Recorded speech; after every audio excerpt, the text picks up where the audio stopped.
मेरी टिप आपको ये है कि आप मैक्सिमम कोड स्निपेट्स यूज़ किया करें, क्योंकि कोड स्निपेट्स आपका बहुत टाइम बचा लेती है अगर आपने कोड लिखना है। फॉर एग्जांपल अगर मैंने console.writeLine लिखना है तो मैं कोड स्निपेट के ज़रिए लिखूँगा CW और फिर मैं टैब 2 दफ़ा प्रेस करूँगा और देखें इसने console.writeLine ऑटोमेटिकली लिख दिया। इसी तरह विजुअल स्टूडियो हमें बहुत सारे कोड स्निपेट्स देता है जिनको यूज़ करके हम अपनी प्रोडक्टिविटी में इजाफा करते हैं। मैं आपसे एक कोड स्निपेट शेयर करता हूँ। अगर आपने कभी स्टैटिक वर्ड में डिलीट कर दिया तो बजाय इसके आप ये दोबारा अपने हाथ से लिखो, आप प्रेस करो SVM और टैब 2 दफ़ा प्रेस करो। जैसे ही आप करोगे तो आप देखोगे कि स्टैटिक वर्ड में लिखा आ जाएगा।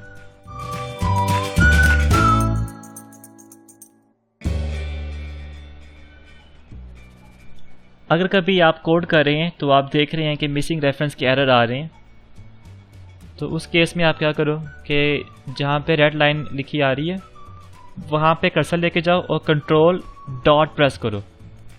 जैसे ही आप करोगे तो ये सजेशन दे देगा कि ये वाली क्लास की जो मिसिंग रेफरेंस है वो यूजिंग सिस्टम है। आप एंटर प्रेस कर दें। सबसे पहले यहाँ पे यूजिंग सिस्टम लिखा हुआ आया, सेकेंड इसने बस तमाम मिसिंग रेफरेंस के एरर रिमूव कर दिए।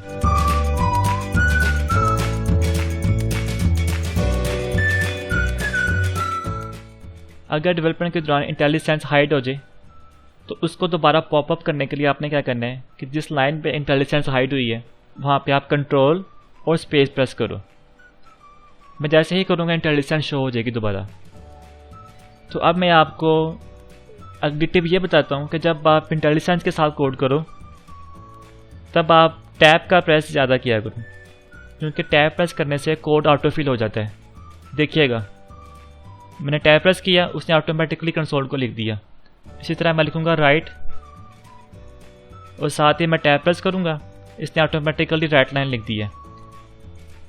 अब मैं ब्रैकेट लगाऊंगा, फिर मैं टैब प्रेस करूँगा और देखिए मैं ब्रैकेट के दूसरी तरफ मेरा कर्सर आ गया। अब मैं सेमीकोलन लगा लूँगा।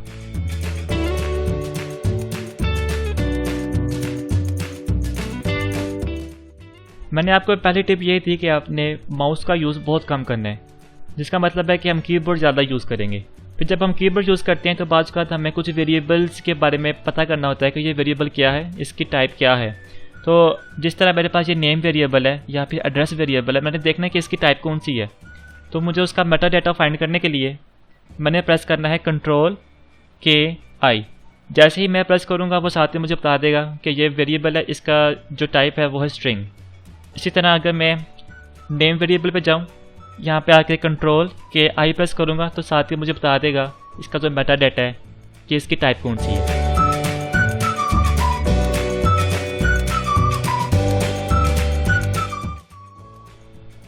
अगर आप कोई लाइन डिलीट या कट करना चाहते हैं, एक तरीका ये है कि आप उसको कंप्लीट हाईलाइट करें और बैक स्पेस का बटन प्रेस कर दें तो वो डिलीट हो जाएगी।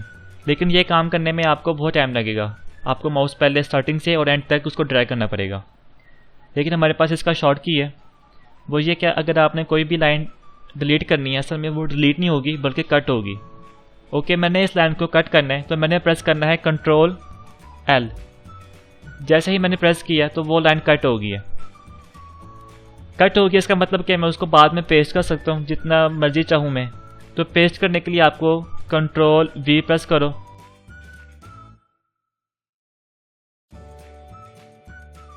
इसका फ़ायदा ये होगा कि अगर आपको एक लाइन बार बार प्रिंट करवानी है तो आप उसको एक दफ़ा कट करके बार बार उसको Ctrl+V कर लो, तो ये आपका बहुत टाइम सेव करेगा और आपकी कोडिंग की जो स्पीड है उसमें इजाफा करने में हेल्प करेगा।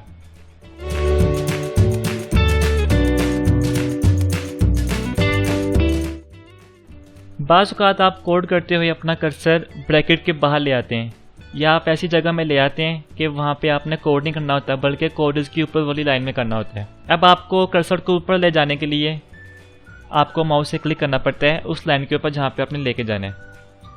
लेकिन ये भी तरीका बुरा है अगर आपने कोडिंग की स्पीड करनी है अपनी। तो इसका गुड वे ये है कि आप कंट्रोल और एंटर प्रेस करो। जैसे ही आप कंट्रोल और एंटर प्रेस करोगे होगा ये कि जिस लाइन पे आपका कर्सर होगा वो चला जाएगा नीचे और कर्सर आपका उधर ही रह जाएगा। ठीक है, जिसका मतलब है कि आप इसके अबव कोड कर सकोगे।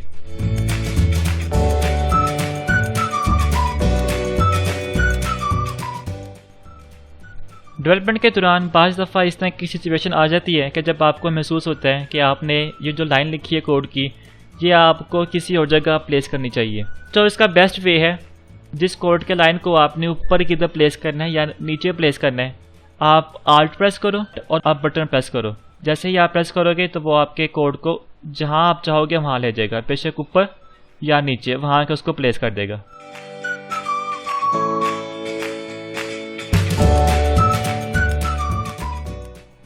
डेवलपमेंट के दौरान हम बहुत सा कोड सिमिलर भी लिखते हैं। जैसे आप इस कोड को देखो, इसमें console.writeline 3 दफ़ा प्रिंट हुआ है, लेकिन बाज़ बात इस तरह होता है कि हमें वही सिमिलर जो कोड है चाहिए, लेकिन उसमें से सिर्फ एक चीज़ नहीं चाहिए।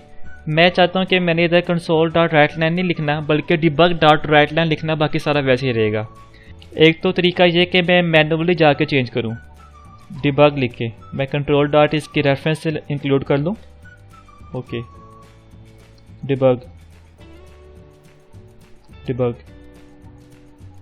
तो एक तरीका हमारे पास ये है कि हम मैनुअली जाके सारा कोड खुद ही लिख दें, लेकिन अगर आपने डेवलपमेंट अपनी फास्ट करनी है तो हमारे पास कुछ तरीके हैं, कुछ टिप्स हैं कि जिनको यूज़ करके ये चीज़ हम क्विकली कर लेते हैं।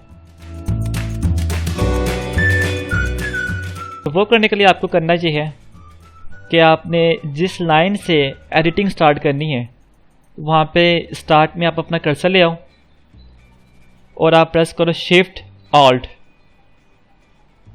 अब आप अपना एरो नीचे तक ले जाओ।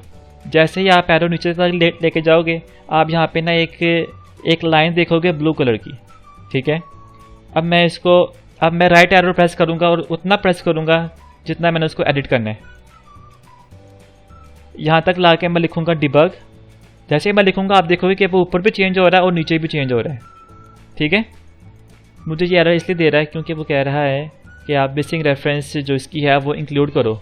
वो करने के लिए मैं कंट्रोल और डॉट प्रेस करूँगा, एंटर। ठीक है, अच्छा ये वाला काम हम इस तरह बिल्कुल भी नहीं कर सकते कि मैं क्लिक करके ड्रैग करूँ, क्योंकि आप ड्रैग करोगे ना तो होगा ये कि वो पूरी लाइन को सिलेक्ट करता है। लेकिन अगर आप इस तरह चलो, शिफ्ट ऑल्ट फिर नीचे आओ और फिर राइट एरो प्रेस करके जहाँ तक आप पे जाना है वहाँ पे जाके स्टे करो और इधर आप कुछ भी लिखो। ठीक है, तो ये सिर्फ वर्टिकल सिलेक्शन है, लेकिन अगर मैं इस तरह करता हूँ तो ये हॉरिजॉन्टल सिलेक्शन है। ठीक है, तो ये फ़र्क है इसमें।